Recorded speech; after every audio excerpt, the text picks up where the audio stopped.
Semuanya dicapai dengan keterlibatan aktif Pulau Kristen yaitu Inggris, yang berjarak sekitar 1 bulan perjalanan laut dari semenanjung Arabia tepat seperti yang disebutkan dalam hadits Tamim ad-Dari. Juga, semua itu dicapai setelah kematian Mirza. Negara Israel akan menggantikan Amerika Serikat sebagai negara penguasa di dunia, kemudian akan mengklaim kembalinya zaman emas Sulaiman alaihi salam. Hal ini belum terjadi, namun saat itu terjadi, akan menunjukkan kemajuan misi Dajjal menyamar sebagai Al-Masih. Semua ini akan menjadi kenyataan, tetapi Mirza sudah meninggal dunia hampir seabad yang lalu. Semua hal di atas adalah perbuatan Dajjal Al-Masih palsu yang masih sangat hidup, tetapi Mirza sudah mati. Kenyataannya, semua hal di atas terjadi di dunia, lama setelah kematian Mirza Ghulam Ahmad. Jika Mirza telah membunuh Dajjal Al-Masih palsu, maka bagaimana pengikut-pengikut Mirza menjelaskan semua hal di atas? Semoga pengikut-pengikut cerdas ajaran Mirza Ghulam Ahmad dapat mengenali kenyataan dunia modern ini, dan juga mengenali bahwa kebenaran sesungguhnya berbeda dengan klaim Mirza Ghulam Ahmad. Amin. Bagian 1, Bab 10. Yajud dan Majud dalam Al-Quran dan Hadits. Mereka berkata, "Wahai Zulkarnain, sungguh, Yajud dan Majud melakukan perbuatan fasad, kerusakan dan kejahatan di tanah kami. Maka bolehkah kami memberikan upeti kepadamu, agar engkau dapat membuatkan dinding penghalang antara kami dan mereka, sehingga kami terlindung dari mereka dan kejahatan mereka." Al-Qur'an, Al-Kahfi, 1894. Guru kami yang memiliki ingatan yang diberkahi, Maulana Dr. Muhammad Fadlur Rahman Ansari radhiyallahu anhu, mengajarkan suatu pelajaran yang sangat penting berkaitan dengan pencarian ilmu pengetahuan khususnya saat berkaitan dengan kebenaran. Dia mengajarkan bahwa bagian dari ilmu pengetahuan seharusnya tidak dipelajari secara terpisah dari atau terisolasi dari keseluruhan yang semestinya. Kedua, dia mengajarkan bahwa pengumpulan ilmu pengetahuan yang tepat terkait materi pelajaran juga perlu diatur sebagai suatu keseluruhan, tetapi hal itu tidak mungkin kecuali seseorang menentukan prinsip kesatuan yang mengikat bagian-bagian menjadi satu. Dia menyebut prinsip kesatuan itu sebagai sistem makna. Sistem makna itulah yang harus ditemukan saat kita berusaha mempelajari subjek Yajud, dan Majud Magog. Tanpa metode pembelajaran tersebut maka Yajud dan Majud adalah suatu subjek yang bahkan sarjana yang ahli pun dapat tersesat.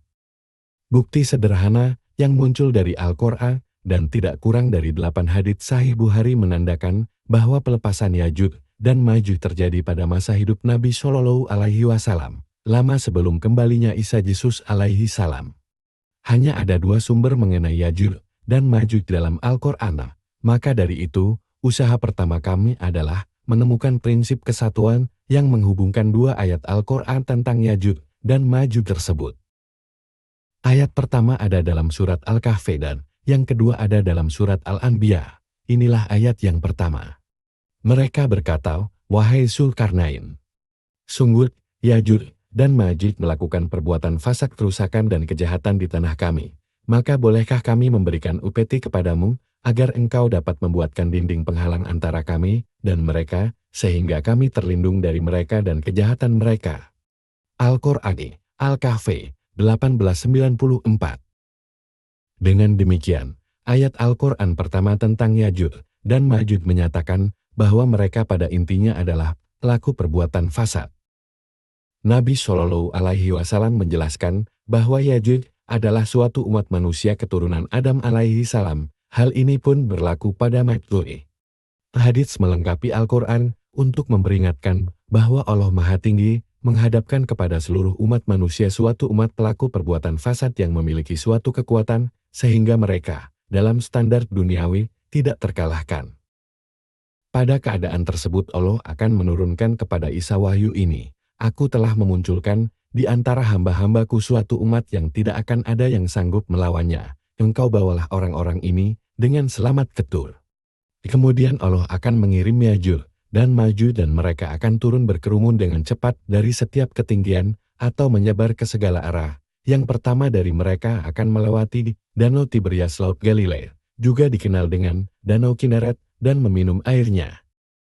Dan saat yang terakhir dari mereka melewati danau tersebut, dia akan berkata, Dulu di sini ada air. Isa dan sahabat-sahabatnya kemudian akan dikepung di sana di Tur, dan mereka akan menjadi begitu tertekan, sehingga kepala lembu akan lebih diinginkan mereka daripada 100 dinar. Rasul Allah Isa dan sahabat-sahabatnya akan memohon kepada Allah yang akan mengirim kepada mereka serangga-serangga yang akan menyerang leher Yajud dan Majud, dan pada pagi hari mereka akan binasa. Rasul Allah Isa dan sahabat-sahabatnya kemudian turun, dan mereka tidak akan menemukan sedikit pun ruang di bumi yang tidak dipenuhi oleh perbusukan dan bau busuk. Rasul Allah Isa dan sahabat-sahabatnya kemudian akan memohon kepada Allah yang akan mengirimkan burung-burung yang lehernya seperti unta baktrian yang membawa mereka jenazah Yajud dan Majud pergi dan melempar mereka kemanapun Allah kehendaki. Sahih Muslim.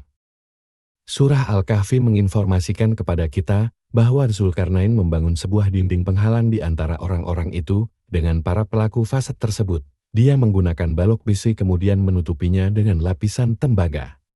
Kemudian dia menyatakan dinding penghalang itu adalah rahmat bukti kasih sayang dari Tuhannya. Tetapi Allah Maha Tinggi sendiri akan menghancurkan dinding penghalang tersebut dan melepaskan Yajud dan Majud pada saat wadi peringatan Tuhannya tiba. Dia Zulkarnain berkata, dinding ini adalah rahmat dari Tuhanku, tetapi apabila saat peringatan Tuhanku berkaitan dengan zaman akhir tiba, dia akan menghancur luluhkannya, dan janji Tuhanku adalah benar.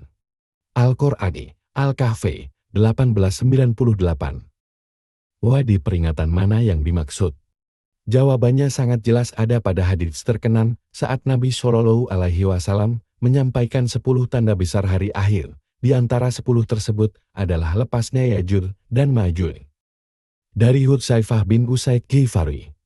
Rasul Allah mendatangi kami secara tiba-tiba saat kami sibuk dalam diskusi. Dia bertanya, apa yang kalian diskusikan? Para sahabat berkata, kami mendiskusikan hari kiamat.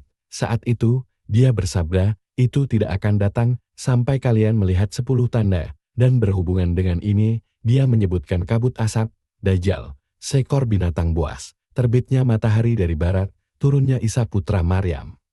Yajud dan Majud, gempa bumi di 3 tempat, 1 di timur, 1 di barat, dan 1 di Arabia. Pada akhirnya api akan muncul dari Yaman, dan akan mendorong orang-orang ke tempat berkumpul. Sahih Muslim. Pembaca harus memperhatikan bahwa tanda-tanda ini tidak terjadi secara berurutan.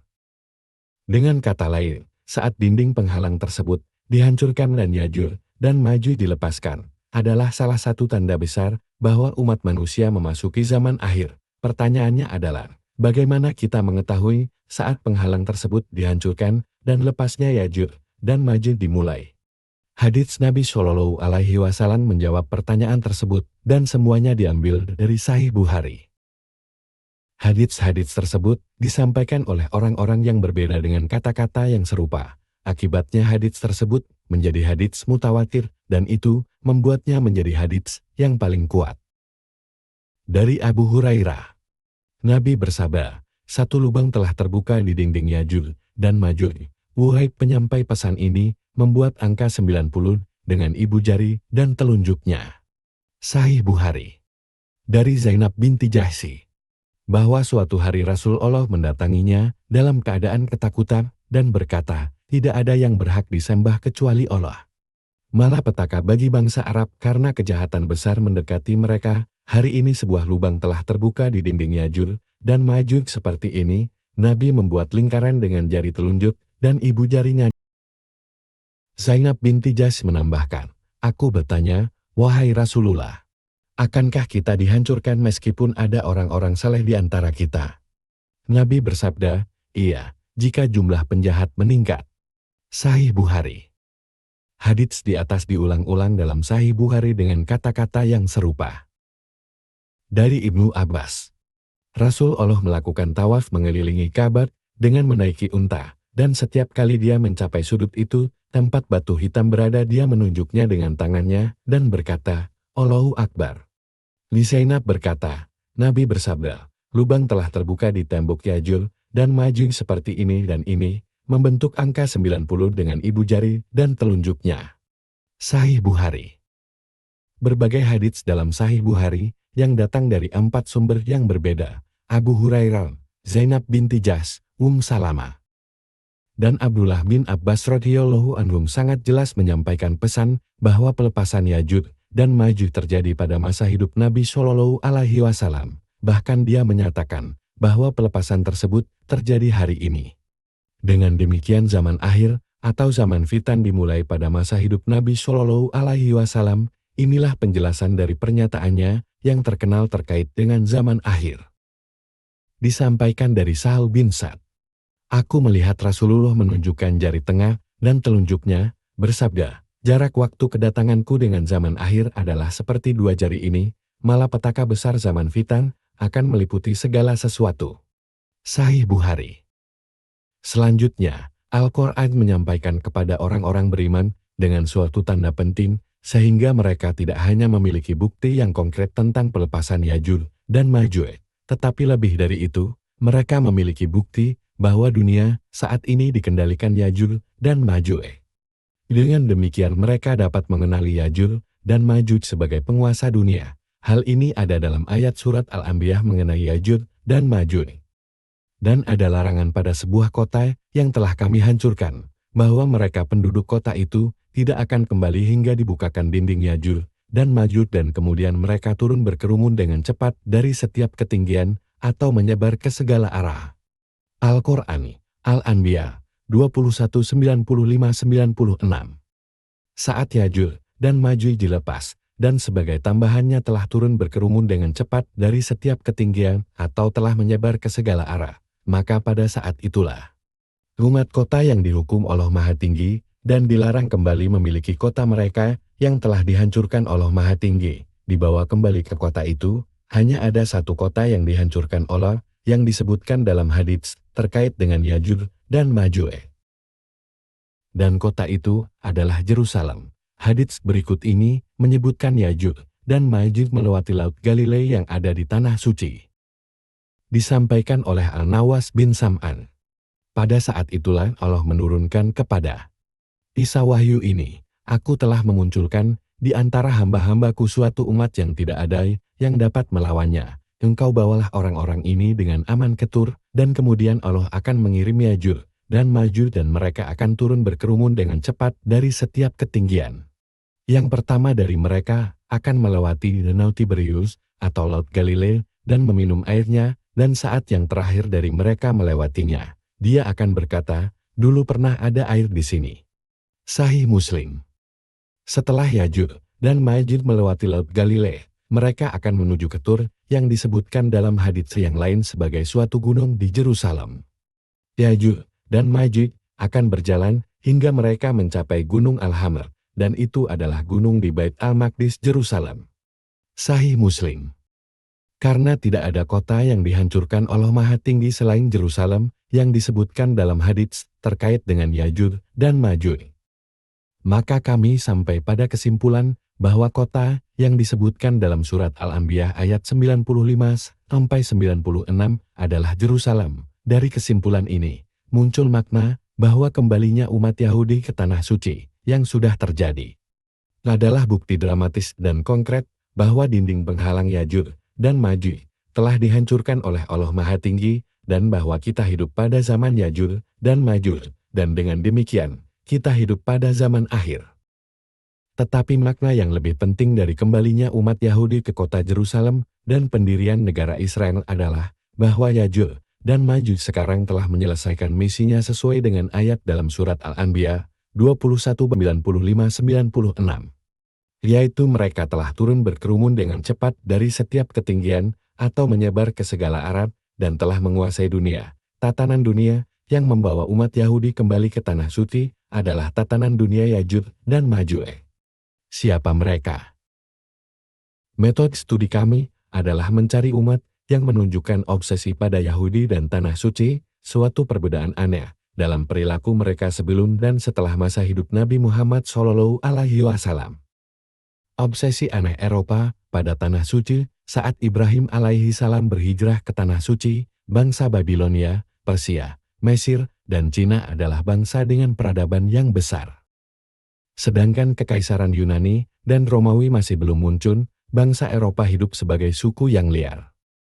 Saat itu hanya sedikit atau bahkan tidak ada kegiatan perdagangan dengan peradaban bangsa lain. Sebagai akibat dari isolasi yang aneh ini, bagian dunia lain tidak mengerti bahasa bangsa Eropa, dan bangsa Eropa pun belum mampu memainkan peran apa-apa di panggung dunia.